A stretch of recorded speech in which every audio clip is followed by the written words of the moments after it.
So Brother Bijoy, while introducing his sermon, said that this one particular week is filled with so many worship services, activities, and we can see that here we are on a Thursday evening, and God willing tomorrow morning again we'll be here, and Sunday again we'll be here, and some churches have a Easter Monday Milan also. So yes, it's true that this week, this entire Passion Week is so important, so significant. ये जो पूरा अंतिम हफ्ता है, आखिरी हफ्ता है प्रभु यीशु मसीह के जीवन का, ये इतना महत्वपूर्ण है कि इसमें इतने प्रकार की सभाएं होंगी, लोग आएंगे, आप यहाँ आज बैठे हैं, कल भी आएंगे, इतवार को भी आएंगे.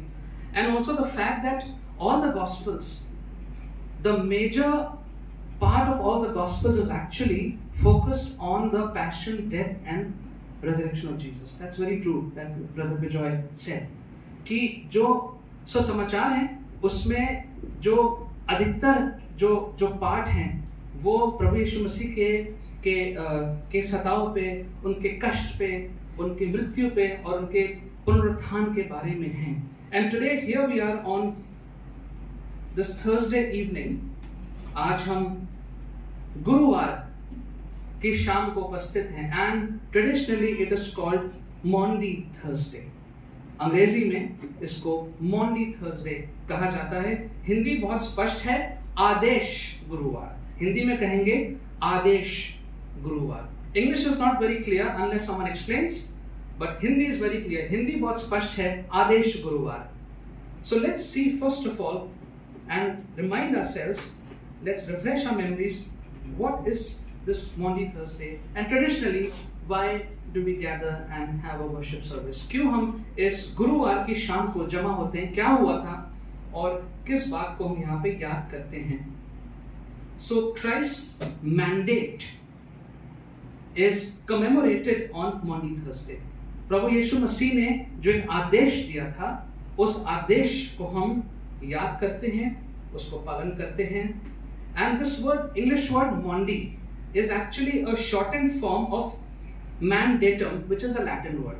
Mandatum एक Latin भाषा का शब्द है, उसको छोटा करके बनाया गया है Maundy, और जिसका मतलब होता है command. It's a command.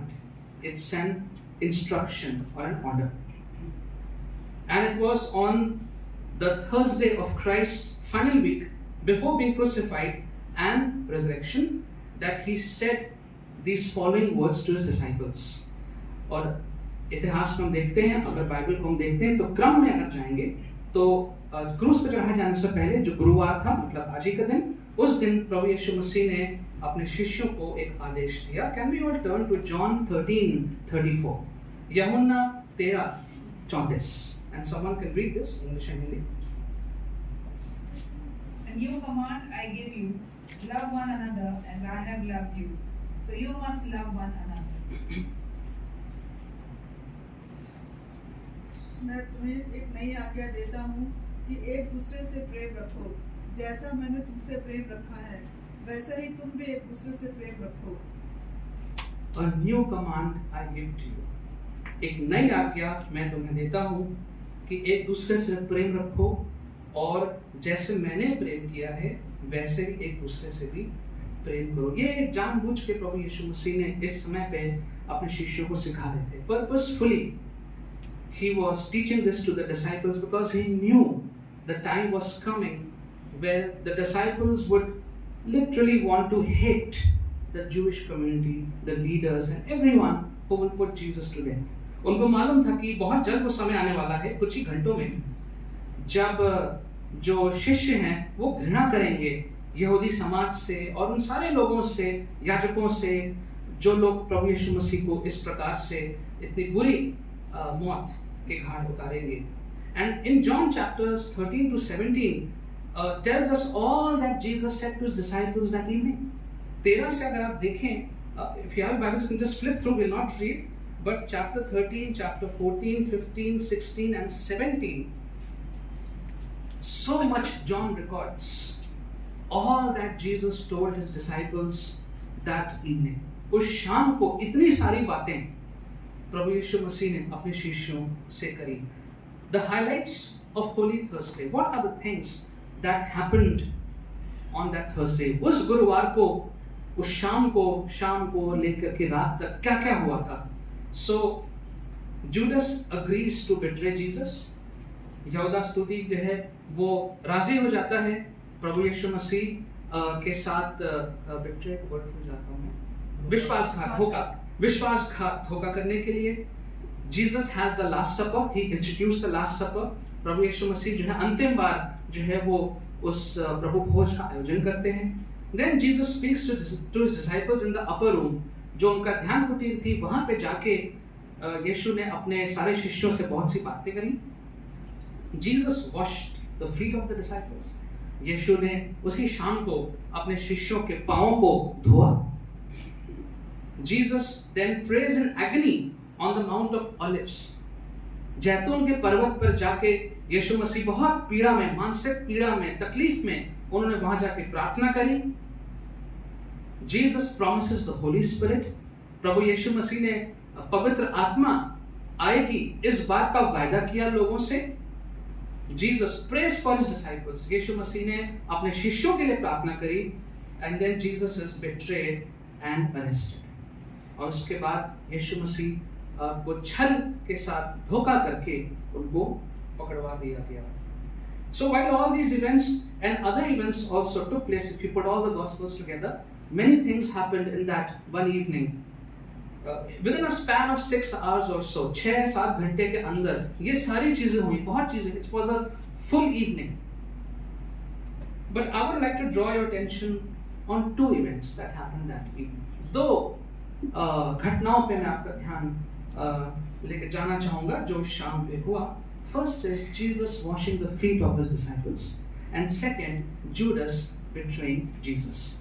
पहली चीज जिस पर मैं ध्यान आपका लगाना चाहूंगा कि कैसे यीशु मसीह ने अपने शिष्यों के पांव को धोया, और दूसरा कि यहूदा स्तुति ने कैसे यीशु मसीह के साथ धोखा करके उसको पकड़वाया. Now Jesus knew that he would be betrayed by one of his disciples. उनको मालूम था पहले से कि कोई एक शिष्य उनका है. वो कौन है ये भी उनको मालूम था, और उन्होंने इस बात को अपने शिष्यों को जताया भी था पहले कि one of you is going to betray me. तुम में से एक है जो मुझे पकड़ाएगा. He knew that others would desert him later. उनको ये भी मालूम था कुछ समय के बाद जो बाकी शिष्य हैं वो सब मुझे छोड़ के भाग जाएंगे. And still now, this evening, he shows the full extent of his love. ये सब कुछ जानने के बाद भी वो अपने प्रेम को पूर्ण रीति से अपने शिष्यों के साथ बांट रहे हैं. And you know that shows the nature of God. That shows one aspect of God, and that is God knows us completely inside out. He knows all the wrongs that we have done and will do in future, but he still loves us. कि परमेश्वर का स्वभाव कैसा है वो जानता है, हम लोग कैसे हैं वो जानता है, हम किस प्रकार से कभी कभी धोखा करते हैं और प्रभु के रास्ते से हट जाते हैं और आगे भी क्या करेंगे वो सब जानते हैं. लेकिन फिर भी परमेश्वर हमें अपना पूर्ण रूप से प्रेम दिखाते रहते हैं. And the question is, how do we respond to this kind of love? एक ऐसा प्रेम जो सब कुछ जानने के बाद भी परमेश्वर हमसे अटूट असीम प्रेम करते हैं. How do we respond to this kind of love? That's the question that should remain with us throughout the Passion Week. How the Lord could love us so much. So here, Jesus is the model servant. यीशु मसीह यहाँ पर जब अपने शिष्यों के पैरों को धोते हैं तो वो दिखा रहे हैं कि किस प्रकार से एक सेवक होना चाहिए, वो सेवा भाव किस प्रकार की होना चाहिए. Now it was a Jewish practice that when the guests would come in the house, then the servant of the house would wash the feet of the guests. ये वहाँ का रिवाज था कि जब भी घर में कोई भी मेहमान आते थे तो सबसे पहले जो घर का नौकर होता था, दास होता था, वो सबसे पहले जो मेहमान आए हैं उनके पैरों को अच्छे से धुलवाता था, धोता था, खुद धोता था. It was a messy job. ये बड़ा गंदा काम था. because the roads were dusty and the kind of dress that they wore did not cover their full legs. They didn't have boots, they just had straps, sort of sandals, and the legs were really messy. जो आते थे लोग इतना सब चलने के बाद, and then come in cars, you know, सब आते थे, पैदल आते थे, जैसे भी आते थे, तो उनके पैर जो थे वो बहुत गंदे रहते थे, और उन पैरों को धोना, साफ करना वाकई में बहुत एक घृणा कह सकते हैं, घृणा से भरा हुआ कार्य था. A job that must have been detested. एक ऐसा कार्य जो अगर बस चल जाए तो वो सेवक ना करे, टाल दे या किसी और से करने को कह दे. Jesus wrapped a towel around his waist as the lowliest slave would do, and he washed the feet of his disciples and dried their feet. यीशु मसीह ने एक तौलिया को लेके, एक कपड़ा कुछ लेके अपने कमर में बांध लिया और नीचे बैठ गए और एक एक करके अपने सारे शिष्यों के पैरों को उन्होंने धोआ और उसके बाद सुखाया. Now we know that in this instance Peter was not comfortable with this. पतरस ने इस पर ऑब्जेक्शन किया and he was not willing to get his feet washed from Jesus. उसने कहा कि नहीं प्रभु, मेरे पांव, मैं आपसे पांव को नहीं धुलवाऊंगा. Maybe he was thinking, how could the master wash the feet of his servant and wife?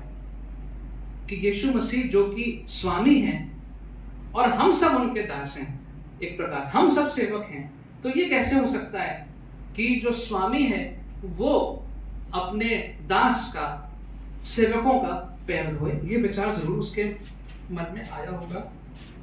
But it also meant that now the disciples were expected to do the same, because Jesus later said, now you also have to do likewise. यीशु ने पहले दिखाया उनको कि क्या उन्होंने किया, कैसे करना है, और फिर पतरस को ये भी मालूम था कि अब आगे जाके हमें भी ये कहेंगे कि तुम भी ऐसे करो. And he did say that. Later Jesus said, now you also go and do likewise. Now talking of Peter, recently Peter had got a responsibility. Remember when they were passing through Caesarea Philippi, जब वो कैसरिया फिलिप्पी से गुजर रहे थे, and Jesus asked, who do the people say Son of Man is? And then they all replied, you are the Christ. And then Jesus said to Peter, you are Peter, and on you I will build the church. तो यीशु मसीह ने विशेष रीति से पतरस का नाम लेकर के उसको जिम्मेदारी दी थी कि तुम्हें कलीसिया की स्थापना करनी है. But this whole thing was not fitting in the equation, because to be a leader, to go and build churches, to go and meet the people, and then washing the feet as per the customs, the two were not fitting in the equation in Peter's mind. पतरस के दिमाग में ये दोनों बातें बैठ नहीं रही थी कि एक तरफ तो यीशु ने पहले ही बोल दिया था कि तुम्हें जाके कलीसिया की स्थापना करनी है, जिसका मतलब बहुत बड़े बड़े काम करने पड़ेंगे, लोगों से मिलना पड़ेगा, और दूसरी तरफ कह रहे हैं कि जाके लोगों के पांव धोने हैं. So he was confused, most probably. The disciples would be required to travel different places, meet the people, and lead the people to Christ. और हुआ भी बाद में ये अपेक्षा करी जा रही थी कि जो शिष्य हैं वो आगे जाके यात्रा करेंगे, लोगों से मिलेंगे और लोगों को प्रभु यीशु मसीह के बारे में बताएंगे. Now with such important portfolios, where there was a need to have an influence on the people, wouldn't doing a slave's job undermine their position? कि इतना महत्वपूर्ण काम दिया गया है जहां पे जाके उनको ये सब करना है और लोगों पे एक अच्छा प्रभाव डालना है, लेकिन ये नौकरों वाला काम जो उनके उस संस्कृति में था, ये नौकरों वाला काम जो है, पांव धोने वाला काम, तो ये कैसे होगा? क्या इसकी वजह से हमारी जो इज्जत है या जो हमारा जो स्थान है, क्या वो कम नहीं हो जाएगा? Last year on Labour's Day is on 1st May every year. So Labour Day last year, we in our school always have a nice function for all the we call them domestic staff. Others call them fourth class. We don't call them fourth class. हम उन्हें fourth class नहीं कहते हैं. हम उन्हें domestic helpers कहते हैं, domestic staff कहते हैं. So all the peons, all the and we call them didis and bhaiyas. तो उनके लिए हम एक प्रोग्राम करते हैं हमेशा. So now in that program, everybody comes, all the helpers. Now the problem comes with the gatekeeper always. जो gatekeeper है उनके साथ problem आती है कि गेट को छोड़ के कैसे आए 1-1.5 घंटे के लिए, because you can't leave the gate, school gate, you can't lock it for 1.5 hours, it's school hours. तो 1.5 घंटे के लिए गेट को कैसे छोड़ दें. So I volunteered last year that I'll be at the gate, I'll watch the gate. तो मैंने कहा ठीक है मैं चला जाता हूँ. So Victor the guard, he came and I went there. Not knowing I was not very sure. I just thought I'll just be there. But I realized the hard work that is involved just in being a gatekeeper. सिर्फ एक चौकीदार या gate पे खड़े होना ही में कितने सारे काम थे. I had to open the gate several times for people to come in with their 2-wheelers and 4-wheelers. वो बड़ा गेट खोलना पड़ रहा था, बार-बार बंद करना पड़ रहा था. It was heavy. People were coming for inquiries. आ रहे थे, पूछने आ रहे थे ये कितने बजे, वो छुट्टी कितने बजे होगी, and made them fill the forms. Others were coming, and I remember last year in May we were still wearing the mask. तो mask पहनने से people didn't even know that I am a staff over there. So probably they thought he's a gatekeeper or something, but I didn't care about that. I didn't care about that because I believe I was doing it for someone who's very special to our Lord. As the Bible says that the poor, the oppressed, the underprivileged are very special to our Lord. हमारे परमेश्वर के लिए ऐसे लोग जिनको हम नीचे तबके का सोचते हैं, वो हमारे ईश्वर के लिए बहुत विशेष हैं. तो मुझे बिल्कुल बुरा नहीं लगा, मैंने वहाँ पे किया, and it was actually a very humbling experience. बहुत मुझे विनम्रता मैंने सीखी जब मैंने ये काम किया. Now disciples had to learn this. जो शिष्य थे यीशु के, उनको ये सीखना था, and Jesus had given them a demo. पर मैं यीशु ने उनको ये करके दिखा दिया था कि उन्हें क्या करना है. That in the kingdom of God, to be a leader, you must be a servant. परमेश्वर के राज्य में अगर अगुवे बनना है, तो उसके लिए एक सेवक बनना पड़ेगा. And that is a lesson that we all have to learn and keep learning. It is difficult कि परमेश्वर के राज्य में हम लोग स्वामी नहीं हैं, लेकिन हम लोग सब सेवक हैं. And this passage has disturbed Christians in leadership positions for ages. ये जो पाठ है, जो वचन है, ये जितने भी मसीही अगुवे हैं, लीडर्स हैं, बड़े बड़े औहदों पे लोग बैठे हैं, उनको ये बहुत विचलित करता है, डिस्टर्ब कर देता है. Because it demands humility towards all those who are under them. क्योंकि जितने भी लोग हमारे नीचे काम करते हैं, उनके प्रति हमें बहुत विनम्रता, दीनता दिखानी पड़ती है, जैसा कि यीशु ने कहा. And so to be a leader, one must be a servant to all. Is what Jesus taught that evening. यीशु ने उस शाम को सिखाया कि अगुवे बनने के लिए, अपने समुदाय में किसी भी जगह पे अगुवे बनने के लिए हमें सेवक बनना पड़ेगा. The second thing is Judas betraying Jesus. दूसरी बात जो इस शाम को हम देखते हैं कि यहूदा स्तुति ने कैसे यीशु मसीह के साथ छल करके उसको पकड़वाया, धोखा किया. I believe that whenever we think of Judas Iscariot, an uneasy hatred fills us, sort of. We don't like this character. ये जो पात्र है जुडस, ये हमें अच्छा नहीं लगता है. After all, he is the one responsible for the betrayal of Jesus. He is the one who got him caught just for 30 pieces of silver. चांदी के 30 सिक्कों के लिए इसने हमारे प्रभु यीशु मसीह को पकड़वा दिया. Now this Judas was with the Lord throughout. the 3.5 years like all the other disciples. जैसे बाकी शिष्य थे वैसे ही यहूदा भी यीशु के साथ हर जगह साथ में रहता था. He witnessed all the healings and miracles. जितने भी यीशु मसीह ने आश्चर्य कर्म किए सब उसने देखे. He witnessed the storms obeying Jesus. जब तूफान, आंधी तूफान यीशु का आदेश मानते थे उसने वो देखा. He saw the dead rising. उसने देखा कि जो मुर्दे हैं वो जिंदा हो गए, उसने ये भी देखा. But for him it seems Jesus was a good teacher, a great rabbi. उसके हृदय में, मन में यीशु मसीह शायद बहुत अच्छे शिक्षक रहे होंगे, बहुत अच्छे गुरु रहे होंगे, but never Lord. लेकिन स्वामी कभी उसके हृदय में प्रभु यीशु मसीह नहीं बन पाए. We don't know the exact motivation behind Judas's betrayal. देखा जाए, हमें नहीं मालूम वास्तव में क्या बात थी कि उसने इतना सब कुछ देखने के बाद कैसे सिर्फ लालच में आके, लालच भी सिर्फ 30 चांदी के सिक्कों के लिए, तो ये बात को समझ में नहीं आती, हमें नहीं मालूम. But we do understand that Judas allowed his desire to place himself in a position where Satan could manipulate him. ये हमें मालूम है कि यहूदा ने अपने आप को ऐसी परिस्थितियों में डाला जहां पर शैतान ने उसका दुरुपयोग किया.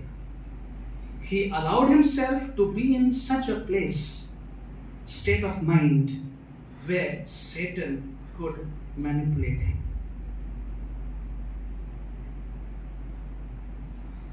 Some people think that Judas was not at fault. उसकी क्या गलती है? It was the plan of God that Judas has to betray.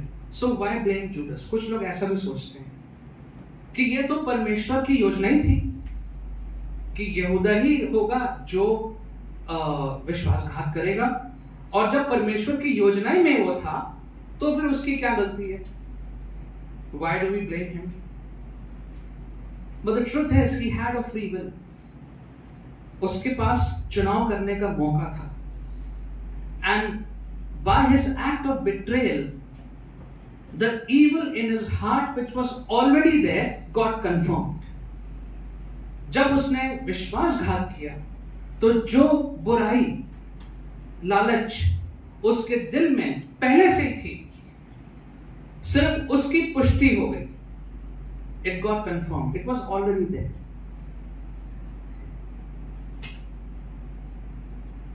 And so as we think of Judas the betrayer, we need to also think of all those ways in which we may also place ourselves in places, in state of minds where the devil could manipulate us.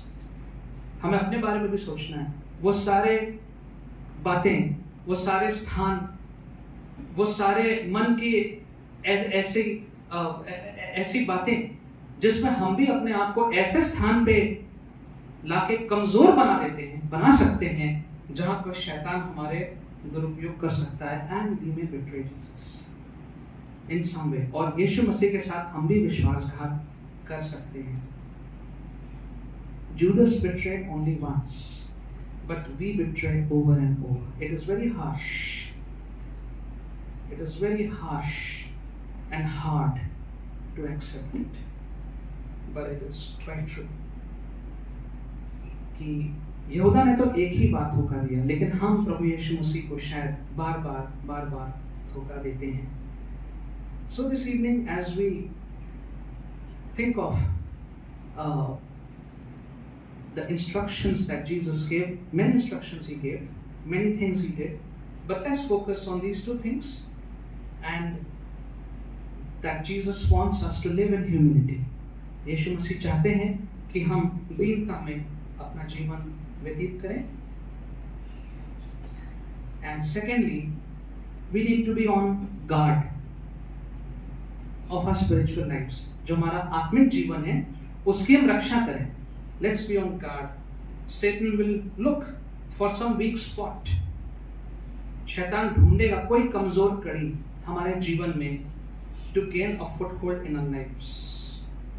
कोई ना कोई जगह ढीली कड़ी वो ढूंढेगा हमारे जीवन में. The command that Jesus gave was, love one another just as I have loved you. यीशु ने कहा कि जैसा मैंने तुमसे प्रेम किया है वैसे ही सबसे प्रेम रखना. Let's pray. Father, we thank you that evening was so important and you made it so precious for your disciples and for each one of us. परमेश्वर, वो शाम, उस गुरुवार की शाम कितनी महत्वपूर्ण थी, कितनी कीमती थी उन शिष्यों के लिए भी और हमारे लिए भी. Lord, you have taught us to be humble. You've taught us to be on our guard. You taught us to wait on you. You promised us the Holy Spirit.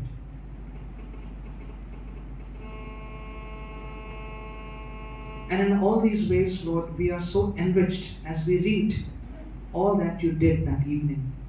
आपने विनम्र होना सिखाया परमेश्वर. आपने हमें सिखाया कि हमें कैसे अपनी आत्मिक जीवन को बचा के रखना है. आपने पवित्र आत्मा हमारे साथ रहेगा इस बात की आपने पुष्टि करी. आपने वायदा किया. आपने हमसे कहा कि एक दूसरे से प्रेम रखो. ये सारी बातें परमेश्वर आपने हमें सिखाई. हम आपको धन्यवाद करते हैं. This evening, Lord, as we continue to reflect, and our thoughts will be going very soon towards the betrayal and the crucifixion. Help us, Lord, to go slow and to think deeply. परमेश्वर होने दीजिए कि हम धीमी गति से, गहराई से आपने जो किया हमारे लिए उसको सोचें. Help us, Lord, to not take it as another festival, but a reality which needs a response. परमेश्वर, इसको हम एक त्योहार के रूप में ना देखें, लेकिन एक सच्चाई जिसका हमें एक उत्तर आपको देना है. आप हमसे उत्तर अपेक्षित करते हैं. Thank you, Lord, for this evening. Help us, Lord, to be blessed by your word and by the wonderful things, the spiritual truths that you're teaching us. In Jesus' name we pray. Amen.